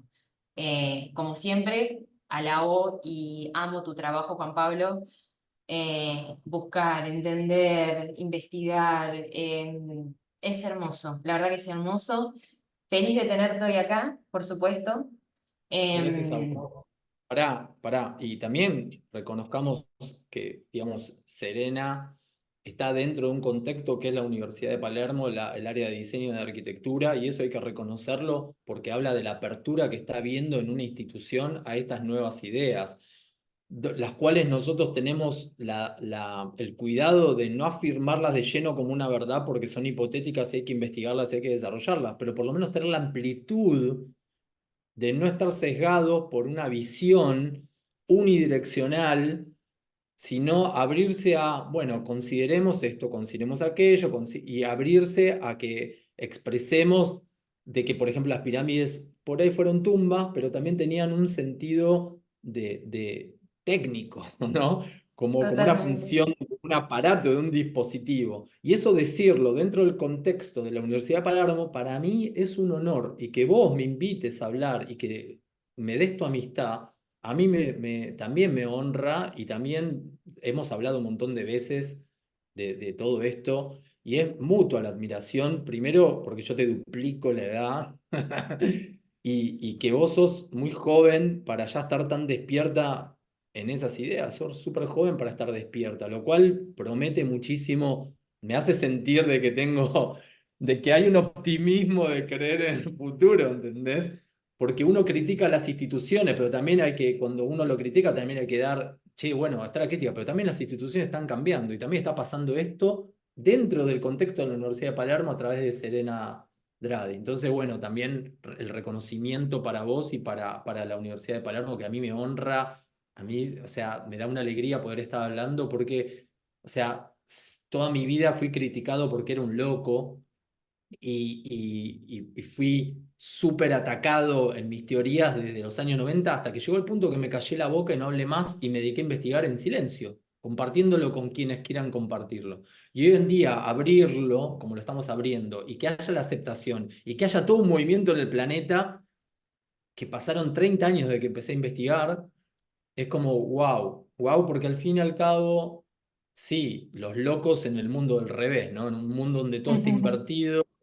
Sí, somos los locos, pero en realidad somos los más racionales, los más lógicos, los que más aplicamos el método científico y estamos llegando a recuperar toda esta información que es tan importante, porque no es lo mismo descender de un grupo de cazadores-recolectores hace 10.000 años que al descender de la gente de Teotihuacán, de Tiahuanaco y de Egipto de hace 20.000, 30.000 años. Es otra dignidad la del alma humana, es otro conocimiento el que está dormido adentro tuyo, el conocimiento de la inmortalidad del alma, no la inmortalidad del cuerpo, la inmortalidad de nuestros espíritus, la fe en la vida del más allá, la fe en el potencial humano, de darnos cuenta de que si nosotros expresamos nuestro potencial, podemos generar un paraíso en la tierra, podemos generar belleza, armonía, orden, porque estas culturas vivieron así, esas culturas vivieron así. Entonces, bueno, también agradecerte que brindes este espacio. Gracias.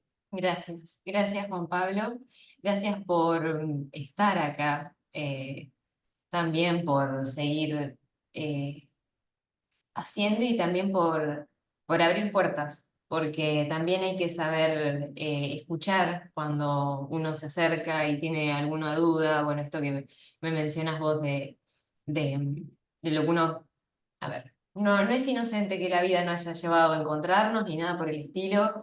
Desde mi lugar como arquitecta recibida, devenida de, por supuesto, habiendo estudiado en la Universidad de Palermo, tengo un ojo muy crítico en relación a cómo se enseña arquitectura y qué información es la que les damos a nuestros futuros arquitectos y qué responsabilidad tienen ellos en nuestra sociedad, ¿no? Cómo decidimos vivir y qué es pasado. Y a mí me da mucha pena haber entendido y visto y encontrado y haberme podido también inspirar y aprender de personas como Juan Pablo, que esas cosas no se sepan o esas cosas no se tengan en cuenta de forma institucional, ¿no? Y como bien decís, tengo la gran fortuna de poder haber hecho, en este caso, una maestría acá en la Universidad de Palermo sobre gestión del diseño, que me di el gran placer de volver a estudiar algo que la arquitectura hace tiempo que dejó atrás, que son la arquitectura, los símbolos, sus significados, la geometría sagrada, las proporciones y todo eso como está unificado con el ser humano. Cómo nosotros como arquitectos a futuro podemos tener herramientas para que la gente viva mejor, para que yo diseñe mejor y para tener gente que viva de forma digna y yo ser alguien que proporcione espacios que realmente funcionen y no cajas de zapatos una arriba de la otra donde nos acumulamos y nos quejamos y nos llenamos de energía de la cual no podemos descargarla. Así que un poco de eso, ¿no? Que no solamente lleva a, em, ¿cómo se llama? No solamente lleva el, a mejores lugares, sino mejores profesionales y a mejores personas, porque más que profesionales, primero hay que ser mejores personas y luego Totalmente. el resto. Totalmente. De hecho, la Entonces, característica de la enseñanza, perdón que te interrumpí. no, por favor. enseñanza clásica, quiero decir, Pitágoras, los misterios griegos, las iniciaciones de Deleuze, era primero ética y moral. O sea, siempre había una exigencia de la calidad de la persona. Después Tal le daban cual. el conocimiento. Primero la persona era puesta a prueba y había una exigencia moral y ética muy, muy elevada. ¿Qué es lo que van a advertir los neopitagóricos cuando llega el cristianismo, de liberar el Claro, conocimiento a todos? Y está todo bien, no es que sea una élite, pero necesariamente tenemos que tener cuidado de que se capacite primero en ética y moral a los profesionales y luego en el conocimiento en el cual un abogado que no sea ético, un ingeniero, o sea, un político, y esos son los problemas que estamos teniendo porque reciben una totalmente. formación, pero como humanos muchos dejan que desear. Entonces, bueno, lo clásico tenía que ver con eso también, ¿no? Ujú. Exacto, y esto que vos mencionabas en relación, por ejemplo, al tema de la masonería, y ya con esto estamos, ¿cómo se llama?, cerrando. Justo en la ciudad de La Plata tenemos un caso muy interesante, no tiene que ver con una cuestión institucional, no tiene que ver quiénes son, quién hicieron, la iglesia, cosas, no, acá no tiene que ver con eso, tiene que ver con descubrimientos, ¿no? Descubrimientos que el ser humano fue captando del universo, captando de la naturaleza, porque él estudió, porque se rompió la cabeza queriendo entender y queriendo plantear diferentes desafíos que hicieron a conocimiento, conocimiento de leyes de la naturaleza, leyes del universo, que no solamente llevan a mejores cosas, sino a em, transiciones, a transformarse uno, a nuevas capacidades y a recordar, más que nada a recordar lo que hemos perdido como personas en sí. Y esto de la masonería, para quien no sepa, masón significa albañil y va a agarrar Exacto. elementos de la arquitectura y desde una posición simbólica y también significativa las va a aplicar, pero también las va a utilizar por un trabajo interno, desde lo interno a lo externo y así. Por último, y quiero cerrar con esto, tenemos el privilegio de que por primera vez en la historia de la humanidad, el conocimiento no es peligro. Y esa frase de que conocimiento es poder y es real, es la primera vez que no nos van a venir a matar por entender o conocer algo. Así que creo que es la primera vez en la historia de la humanidad que tenemos tanto acceso y derecho como al mismo tiempo puertas para seguir tocando y abriendo, porque aún hay muchísimo más por entender. Pero bueno, está en nosotros y está en cada uno también. ¿En qué quieres ser? ¿Qué querés? ¿Transitar la vida acá y solo seguir o transitar acá y en serio entender qué es lo que te viniste a hacer acá? ¿Qué es tu potencial acá? Porque esa es una gran diferencia y vale mucho la pena enterarse y entenderlo. Te cambia muchísimo. Pero volviendo, Juan Pablo, qué placer, qué honor tenerte acá. De verdad. Muchísimas gracias, gracias por tu tiempo, por tu sabiduría, por tu energía, gracias por todo lo que hiciste y gracias por nunca dejar que ese loco se calle, porque ese loco tenía mucho para hablar.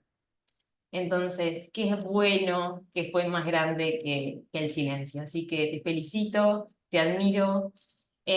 Lo pueden buscar en Instagram a Juan Pablo Francolini, lo deben haber visto ahí también.